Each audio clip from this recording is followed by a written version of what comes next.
I made a big mistake when I just started getting into firearms, and I think it's fairly common. I bought way too many guns, and because of that, I've had this Glock 34 Gen 5 MOS sitting in my safe for like 4 years now, or whenever it came out, and it's been sitting in my safe for long enough. I want to start using this thing. I want to start getting into competition shooting, drawing from a holster on the side, like all the tactical guys on YouTube. And that's what we're going to do today because this thing needs an optic to do so. That's why I picked this Trijicon SRO up from Primary Arms on sale right now for $480. I'm going to unbox this Trijicon and show you how to mount it on this MOS system on the Glock 34 Gen 5 and share with you my setup after that. Let's get to it.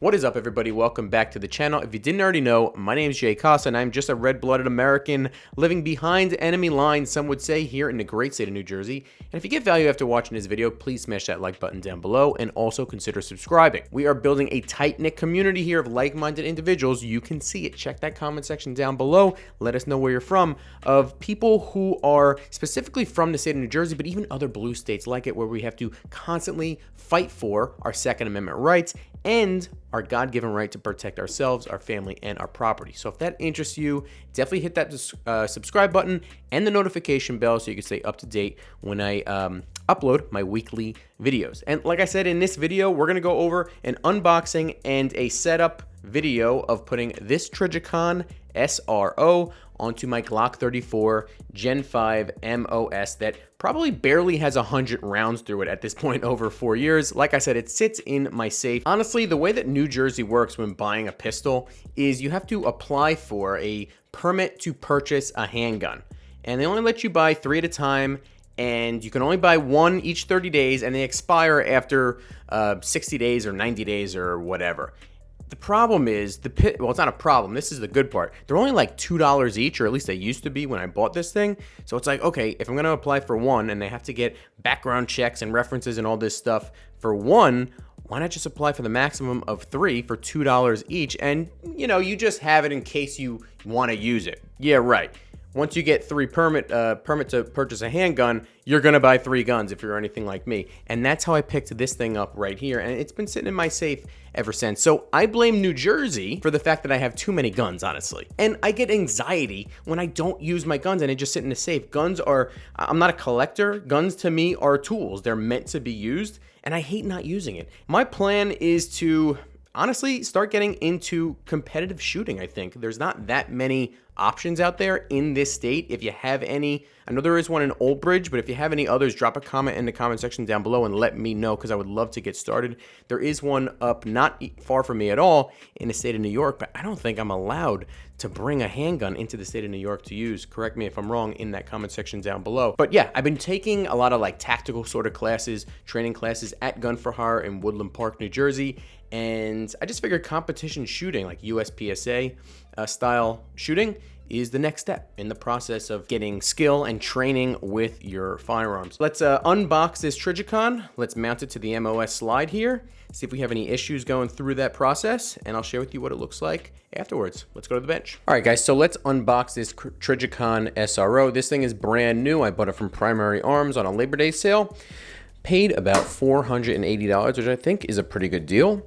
You open it up here, and you are directly met with the SRO, which is very, very nice. So I have experience with RMRs. I have one on my Glock 19 and another on my M&P 2.0 compact. I carry both often. I made a video actually comparing the two. I'll put a link in the description box as well as up in the corner right now. You can see here, this of course has the same footprint as the RMR, but has a much bigger sight picture, much bigger window, piece of glass that you look through. Let's actually see if we could turn this thing on. I think this just takes a regular 2032 battery. I think it comes with one right in it. Let's see, or if I have to put one in, I will. Let's check it out. Let's start putting that on. There we go. Now this is the, what is it, the 5 MOA or 6 MOA? It's a 5 MOA. I'm going to treat this Glock 34 as like a competition handgun, pistol. and try to get into that stuff a little bit, because I think that that's the next step in my my training experience, my training journey. We'll go through some of the other stuff that it comes with here. Your manual. This is to change the battery. The great part about the SRO is that you don't have to unmount it to change the battery. You can change the battery from the top, unlike the RMR. Here are the screws that it comes with, and I think that there's actually an issue possibly with these screws, because I was told in my research that I needed to buy this kit here. Now this kit is by Trijicon.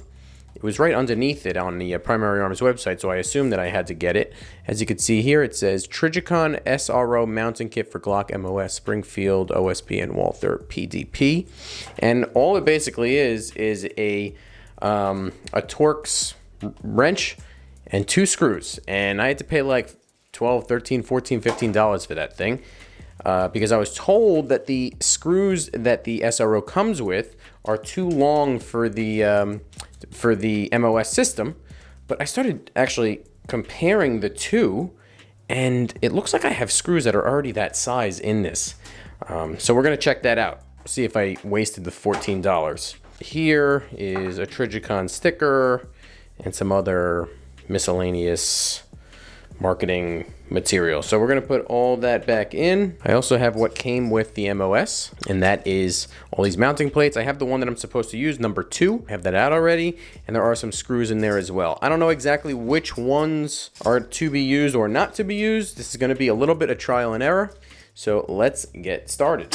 So first things first, you're going to want to do is remove the Glock MOS mounting plate. Now let's get to the actual plate that's needed here, the number 2 MOS plate. So I guess the first thing we need to do is mount that plate right on the slide. So I'm gonna start with the MOS screws to see if we could use one of these in this application. I'm sure one of them will work. So these screws that come with the MOS already have Loctite on them. So all of our MOS stuff we could put away, I think. All this MOS stuff, including the plate, we will put to the side. This is gonna look nice. All right, so first let me actually try it with the Torx screws that came with the SRO, because back in the day, everyone was saying that you needed to buy this thing, but maybe Trijicon has included these screws that you don't need to buy that thing anymore. So I'm gonna check that out for you right now. So it comes with 4 screws, you could see. 2 are shorter than the other. So we're not gonna want the long ones. We'll put those back in. We're gonna wanna use the shorter ones. Those look like the exact same screw length as the ones in the package. I may have wasted 15 bucks. Put in one screw, put in the other screw. I think that's good. Now we're gonna torque this down. So this is a great Torx screwdriver. I know a lot of people like the Wheeler one, but I honestly like this one, A, because I like Craftsman stuff. I go to Lowe's all the time. And B, it's not made in China. It's in Taiwan, which is slightly better, I guess. The Wheeler was made in China. That should be about right for 15. And we use it to tighten the screws. We are ready to go and shoot this thing now. Now let's put this back on the frame to see what it looks like. And there is your Trijicon SRO on the Glock 34 MOS Gen 5. So I'm super excited to shoot this thing.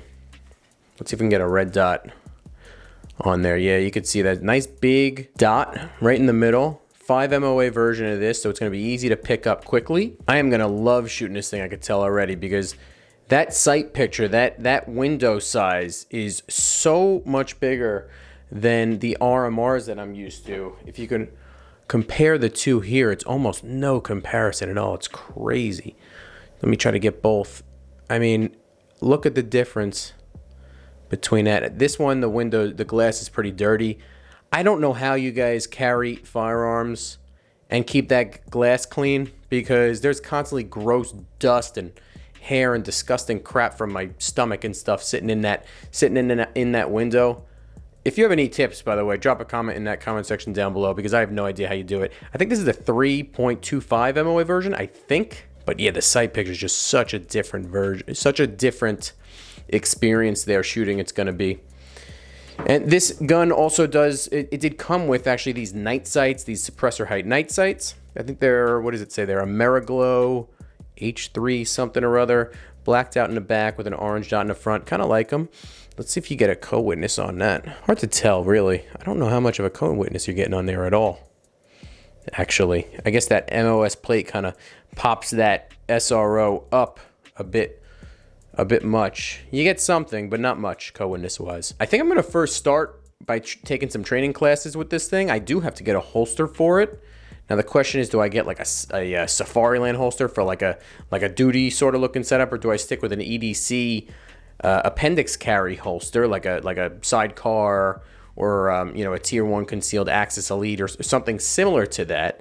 I do not see myself carrying this thing ever, but I do have a Glock 17 that I would like to carry a little bit, but that one has a flashlight on it. I don't think I'm going to have a flashlight on this if it's going to be for competition style shooting. Plus the barrel on this thing is heavy, front heavy enough as it is. You don't really need that flashlight there to shoot. But yeah, that is it for this video, guys.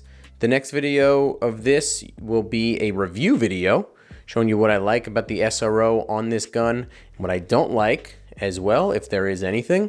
Drop a comment in the comment section down below if you have a similar setup, and let me know what you think, what I should do in regards to a holster. Should I be getting an appendix carry holster for this thing and go all out and just conceal carry a Glock 34, or should I get more of a start with a you know, duty style sort of tactical setup with a Safariland holster on my side? And I have no military experience, no police officer experience, so it's going to take some getting used to having a holster like that if that's the direction I go. But I carry my Glock 19 and my 2.0 M&P Compact appendix, as well as my Shield Plus, which you could see here. I don't know if I need to add this thing to my carry rotation, but let me know what you think in the comment section down below. I appreciate you guys tuning in as always. If you like videos like this, you'll love other, you know, firearms related videos that I've made in the past. I'll put a link to that custom playlist in the corner right now, as well as in the description box down below. And yeah, that's it for today, guys. I appreciate you tuning in as always, and I will see you next time.